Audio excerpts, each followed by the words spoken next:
From Los Angeles, California, the entertainment capital of the world, it's the 80s Movie Podcast. I'm your host, Edward Havens. Thank you for listening today. Before we get started, I wanted to give you, loyal listener, a heads up about the future of this podcast.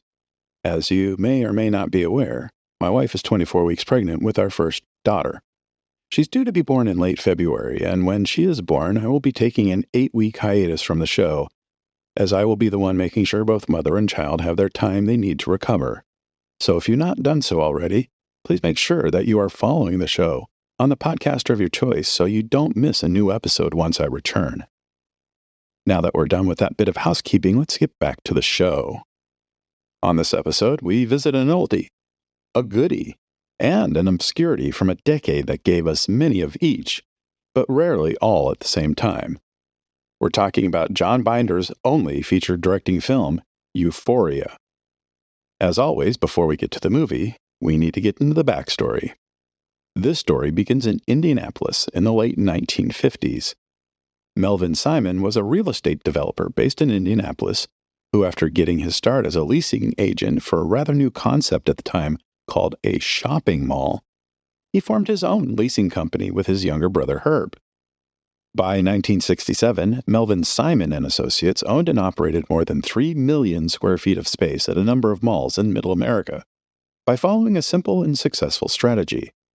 Whenever they were planning on opening a new mall, they would entice a major anchor tenant, usually a department store, to sign on to the planned mall by offering a lower per square foot rent than the average going rate, then take that commitment to the bank, who would agree to loan them the money to make the mall based on that anchor tenant's agreement.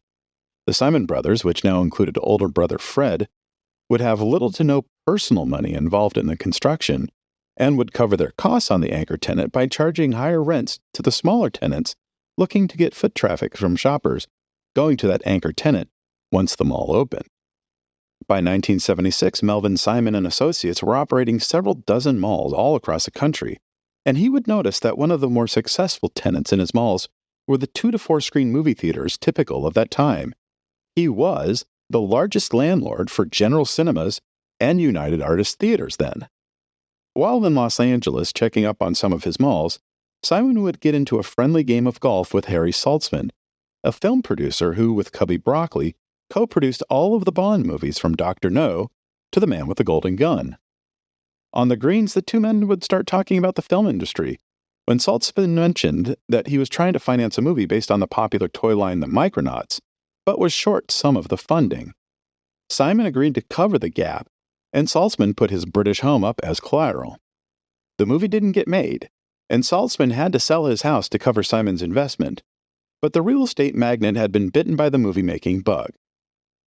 Within 2 years, he had created Melvin Simon Productions and had more than $20 million invested in 16 movies, including Joan Rivers' first and eventually only directing effort, a comedy called Rabbit Test that is the first lead movie role for Billy Crystal, and Somebody Killed Her Husband, the first major movie role for Farrah Fawcett Majors since leaving Charlie's Angels.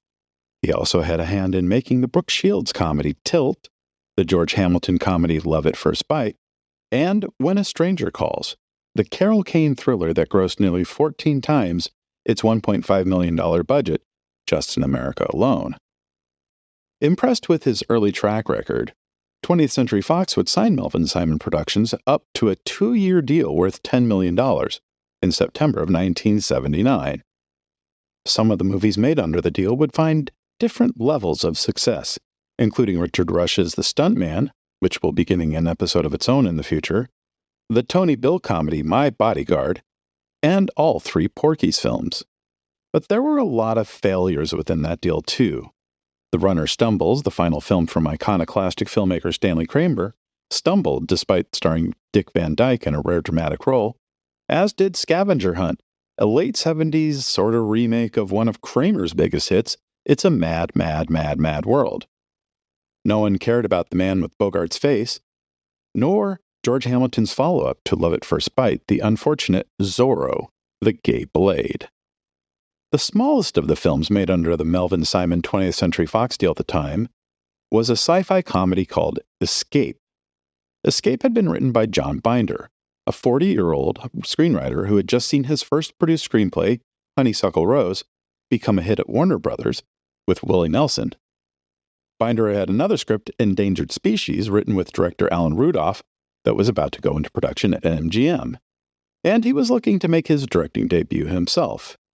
At $2 million, Escape was a sci-fi comedy about a drifter and small-time con man, Sheldon Bart, who catches up with an old friend, Brother Bud, a big-time con man who travels the country with a revival tent, selling himself off as a faith healer. Except Bud actually can heal people, although he doesn't know how this ability came to be. While working the circuit with Brother Bud, Sheldon falls in love with Arlene, a supermarket clerk in one of the towns they stop in, who is more than a bit loony and very much believes in unidentified flying objects. Arlene, who thinks flying saucers brought Jesus to Earth, and that Adam and Eve were interstellar astronauts, has a vision of an impending UFO landing, and Brother Bud starts to twist Arlene's vision into a new religious cult for his own benefit. Binder had been inspired to write the screenplay back in 1975, after reading a newspaper article about a true-life couple who had arrived in a small town in Oregon and proclaimed spaceships were en route to take, quote, enlightened believers, unquote, back to their home world. The article says 20 of the town folk had become the followers of the couple. But then, a funny thing happened on the way to production.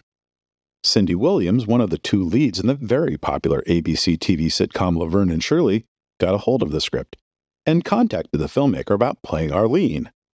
Williams had also starred in one of the most popular movies of the 1970s, American Graffiti, and this role would represent her first starring role in a movie since that Best Picture nominee 8 years earlier. And in getting Cindy Williams to sign on to the lead would attract a better range of talent for the two male leads. Fred Ward, who was starting to build up a strong resume thanks to his co-starring role in the 1979 Clint Eastwood drama Escape from Alcatraz, would sign on to play Sheldon, while Harry Dean Stanton, whose resume included such diverse films as Cool Hand Luke, The Godfather Part 2, and Alien, came aboard to play Brother Bud. Because of the cast, Melvin Simon would up the budget for the film from $2 million to $5 million, and the film would be scheduled to begin 8 weeks of filming in Los Angeles, as well as in Lancaster and Palmdale, California, starting June 2, 1980, under a new title, UFOria. And like many smaller film productions in the 1980s, even one with a star like Cindy Williams was at the time, the production was not very well documented. In fact, the most exciting thing that seemed to happen during the production was the SAG actor strike that began 6 weeks into production on July 21st. 67,000 actors went on strike, shutting down all but 14 motion pictures whose producers had signed an interim agreement with the Guild to continue filming in case of a strike. UFOria was one of those 14 films that could continue production. Binder would work on editing the film with his cutter, Dennis M. Hill, for the remainder of 1980 and into 1981. The director would screen his final cut for the production company and the studio in the summer of 1981, and the film would be shelved. Cindy Williams, Fred Ward, and Harry Dean Stanton were released from their promotional duties for the film, and it would sit on that proverbial shelf for 2 years. Some rumors at the time had that the film was unwatchable, others that Fox had no idea how to sell it. But in July 1983, it was announced that Universal Studios had picked up the film for distribution from Fox for an undisclosed sum. After some test screenings in the fall of 1983, Universal would change the title of the movie to Hold On to Your Dreams and give it a test release at a drive-in theater in Salem, Oregon on March 9, 1984. After a week of low grosses, the film would be replaced. The next screening for the film would be on July 10th, where it played at the Los Angeles International Film Exposition, better known as FilmX. Sheila Benson, the number 2 critic for the Los Angeles Times, would highlight the film, which had returned to the title UFOria, in her column that day about the festival. Kevin Thomas, the number 3 critic at the Times, would note in a short review about the film that it was a modest and appealing little sci-fi comedy that deserved to be taken off the shelf by Universal, that all 3 lead actors were at their best, and that the film was a tasty slice of contemporary Americana that was an oasis amid so much somber fare. There would be another screening in San Francisco on September 20th as part of a one-day tribute to Harry Dean Stanton and his films. But it wouldn't be until Wednesday, July 3rd, 1985, that Universal would finally give UFOria a proper theatrical release, opening it at the prestigious New Arts Theater in Los Angeles for a one-week run. The Los Angeles Times would run a full-text review of the film the day before it opened, and Kevin Thomas would expand on his mini-review from a year earlier. And it was about as glowing a review as the notorious Prickly Thomas had ever given any film. But without any kind of ad in any Los Angeles newspaper that week, UFOria would get buried under the hype for another sci-fi comedy that Universal had opened on the same day. Back to the Future. Universal did not report grosses for the film, nor did the trade papers track the New Art that week. The following Wednesday, the New Art would open a double feature of 1982's Return of the Soldier and 1984's The Bostonians, and the film would not move over to another theater in town, save a 2-day run at the Rialto Theater in Pasadena on July 24th and 25th. Strangely, the next playdate for the film in Boston would be a Tuesday opening, August 20th, where it would play for more than a month. It would still be playing in Boston when the York Theater in San Francisco opened the film for a 4-day run from September 26th through the 29th. There'd be a 1-week run at the Broadway Theater in Vancouver, British Columbia, starting on October 18th, a 5-day run at the Camera One in San Jose from October 20th to 24th, and a single show of the film at the San Diego Film Festival on November 16th. While grosses for all of these screenings were not made public by Universal, J.D. Pollock, the programmer of the esteemed New York City art house theater the Bleecker Street Cinemas, saw the film during its 1-week run in Los Angeles and booked the film to play at his theater starting January 6, 1986. To ensure the best possible opening for the film, Pollock would hire his own outside publicist, Lauren Hyman, to promote the film to film critics in New York City and pay for daily ads in the New York Times, something Universal had not done for the film in any previous playdate. It was a tiny ad, to be certain, 1 column by 4 inches, with a tiny picture of Cindy Williams reading a magazine. So pull quotes from the Boston Globe, the Los Angeles Times, and the San Francisco Chronicle could dominate the ad. On opening day, on the page just before the ad, a review of the film from the Times' #1 critic, Vincent Canby, would feature a review even more glowing than Kevin Thomas's review from the other Times on the other side of the country 6 months earlier. Even the headline for the review would note its delay in being released. UFOria, a comedy, finally arrives. Canby's review was full of the kind of pullable quotes publicists would kill for. Exuberantly nutty. The most enjoyable movie of its kind since Repo Man. Perfectly cast. All the people connected to the film should be pleased with their contributions. And on the heels of that review, UFOria would gross an amazing $17,682 in its first weekend at the Bleecker. That would be a sellout for every show, 5 shows a day, plus a rushed added midnight show on Friday and Saturday night. Impressed with the performance, Universal reimbursed Pollock the $2,500 it cost for the ads and funded an additional $2,500 a week for another 2 weeks of ads. For weekend number 2, the ad dropped the picture of Cindy Williams and the pull quotes from out-of-town critics, giving full weight to Canby's quotes, as well as 2 other local critics. The weekend's ticket sales would be $15,101, only a 14.5% drop from the first week. But weekend number 3 would see an increase, 11.1% in ticket sales from the previous weekend, with $16,817 in the till, in part because the theater added a 6th regular daily showtime alongside the Friday and Saturday late-night shows. That week's ad would include 2 new pull quotes from local critics, including one from the Phantom of the Movies, an infamous and anonymous critic, who would name the movie the best movie of 1986. It would eventually come out that the Phantom was author and journalist Joe Kane, whose 1989 book, Running the Amazon, would be a first-hand account of the only expedition ever to travel the entire 4,200-mile Amazon River from its source in Peru to the Atlantic Ocean, which took place between August 1985 and February 1986. So how Joe could watch and review a movie released in New York City in January 1986, while he's supposed to be on a boat in the Amazon River in another hemisphere, is a mystery for the ages. That 3-week run would be extended a 4th week, and it would gross $11,050.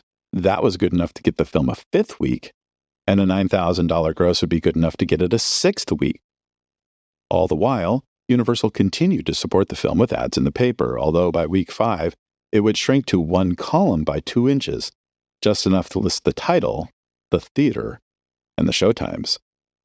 After a $6,500 6th week gross, the film would end its run at the Bleecker Street on February 13th, but that 6-week run would be enough to give the film a second chance.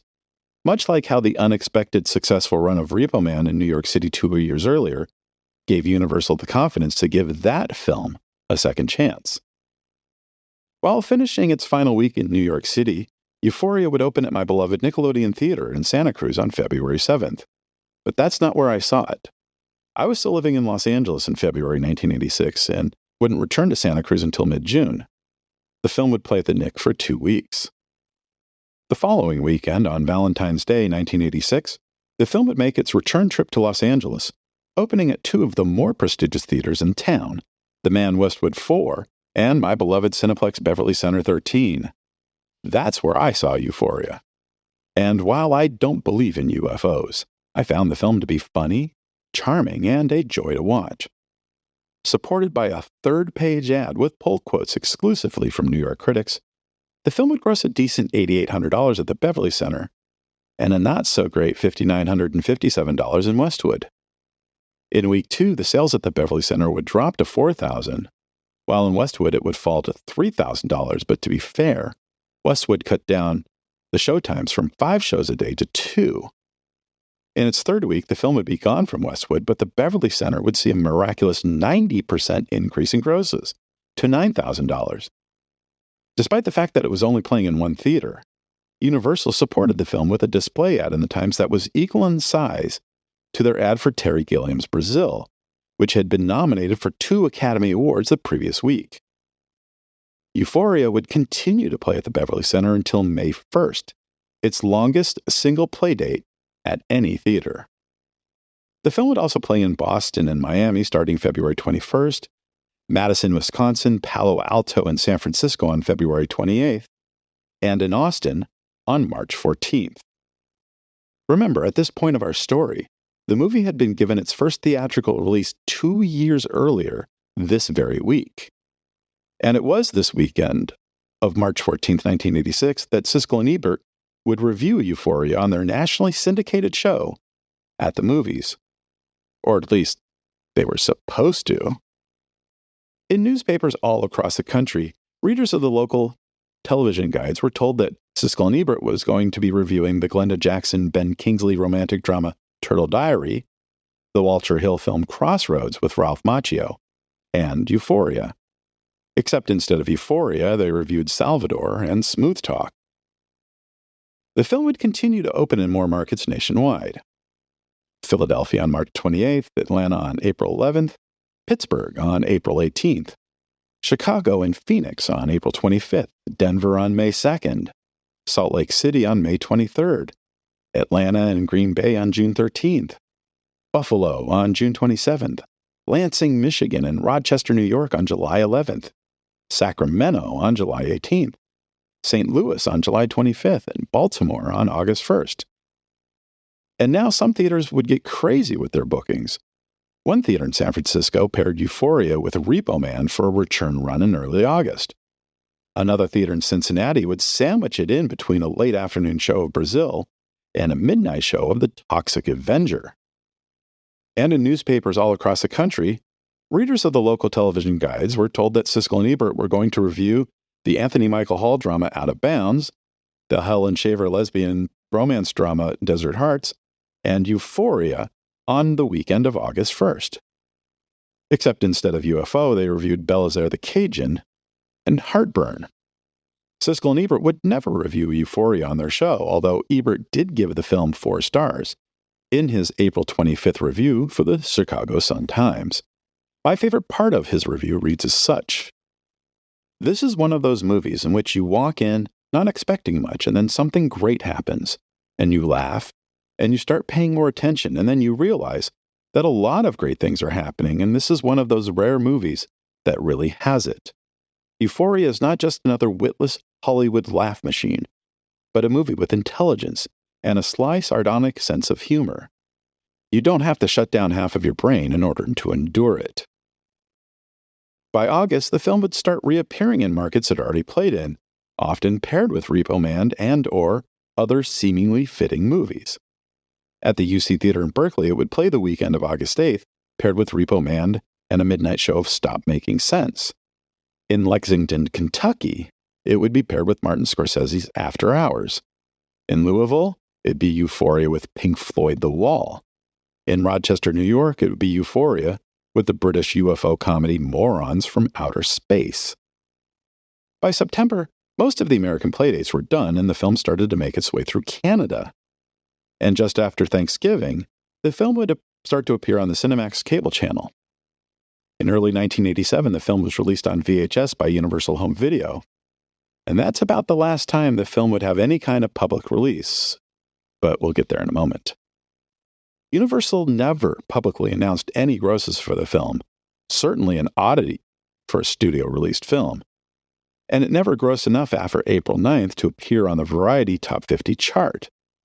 But spending some time going through every issue of Variety between April and October 1986 and seeing which theaters in which markets were still being tracked, I was able to come up with an estimate gross of $304,830.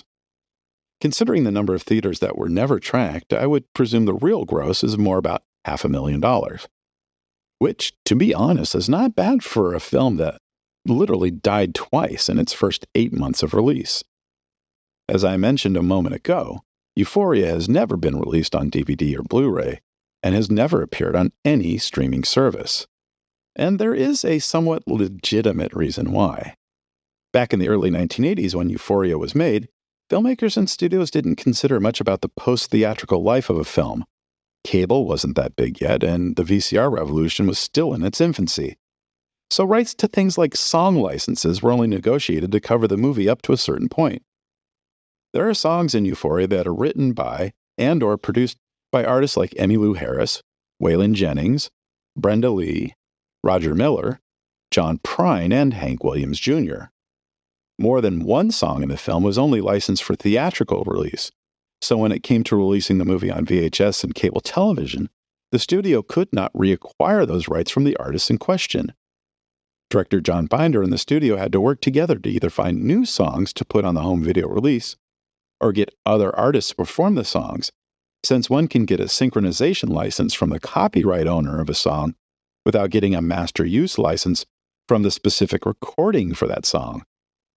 But again, the rights for some of those songs were only negotiated for a home video and cable release. And by the late 1990s, when DVDs started becoming a thing, the movie was too obscure to spend any kind of money updating it again. So how the Quad Cinema in New York City was able to show the one remaining 35mm print of UFOria once in October of 2017, during a tribute to Harry Dean Stanton a few weeks after his passing, I have not been able to figure out. If you want to see the movie, it's fairly easy to find on both YouTube and Vimeo. The ones I sampled were all copies made from the VHS release, including the FBI warning at the start of the tape, and a preview for the 1980 movie Melvin and Howard after the film. They all looked good for VHS copies. Thank you for joining us. We'll talk again soon. Remember to visit this episode's page on our website, the80smoviepodcast.com, for extra materials about the movie we covered on this episode. The 80s Movie Podcast has been researched, written, narrated, and edited by Edward Havens for idiosyncratic entertainment. Thank you again. Good night.